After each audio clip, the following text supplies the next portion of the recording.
Tashi and the Giant. Jack ran all the way to school on Tuesday morning. He was so early the streets were empty. Good.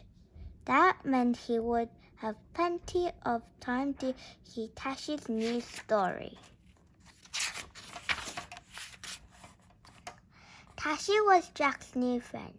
He'd come from a land far away, where he'd met fire-breathing dragons and fearsome warlords.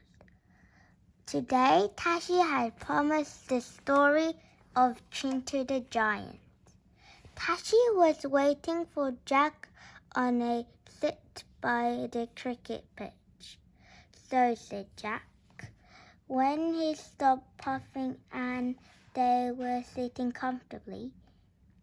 Did you really meet a giant, Tashi?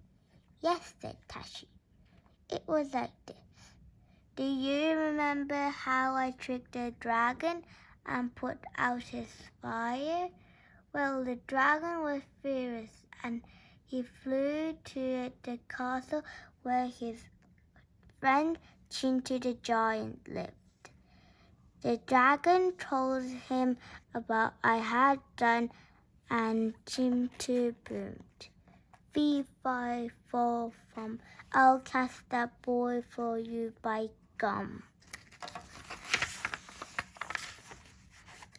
Chintu took one of his giant staffs over to our village and hurled down great boulders, just as if they were bowling balls. Third Uncle's house was squished flat as a fritter. Then the giant roared, "Bring Tashi out to me." The giant looked terrible standing there, so tall he cast a shadow over the whole village. He was as big as a mountain. Imagine a mountain that moved, and tufts of hair stood up on his head like spiky trees. So what did you do, Jack shuddered. Well, it was like this. My father, who is a very brave man, ran out into the street and cried, "Be gone, Chintu. We will never give Tashi up to you." The giant was quiet for a moment. Then he answered, "If you don't bring Tashi to me, I will come back in the morning and crush every house in the village." The people all gathered in the square to discuss what to do. Some wanted to take me to the giant's house that night. Others were braver and said I should run away. While they were still arguing, I took the lantern and set out for Chintu's castle.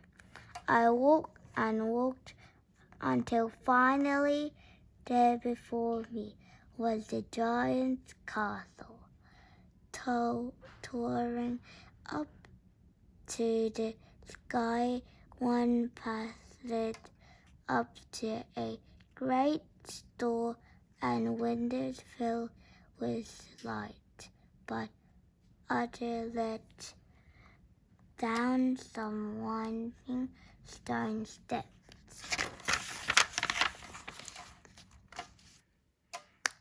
I took the lower path, but the steps were so high I had to jump from each one as if they were small cliffs.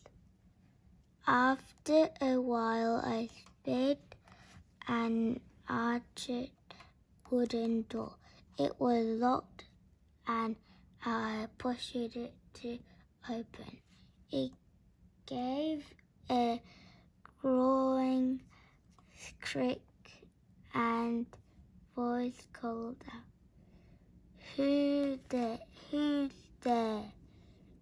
Is that you, Chintu, you fly-bitten lump of cowardly husband? Now I saw a big stone floor room, and right in the middle was an enormous cage. Inside the cage was another giant. Oh, said Jack, too giant. Didn't you want to run? No, said Tashi, not me. See, it was like this. The giant in the cage was sitting at a table eating some noodles. He was terrible to look at. She had only 4 teeth, yellow as sandstone, and the gaps in between were as big as caves. Well, while I was staring at her, she said in a huge voice, Who are you? So I told her that I was Tashi and what had happened, and that I had come to persuade Chintu not to kill me. She gave a laugh like thunder and said, You won't change his mind easily. It sets his concrete. I should know he is my husband.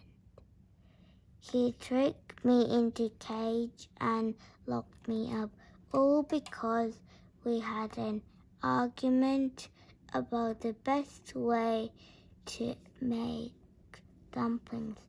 He likes to grind bone for them, but I say flour is much better. Now, Tashi, you need me to help you, and she needs you to help her, Jack said excitedly. Right, said Tashi. So when she pointed to the key over on a stool, I reached up and dragged them over to her. Mrs. Chintu snatched them up and turned one in the lock. Now I'll show that lumbering worm for brain Chintu who is the clever of us two.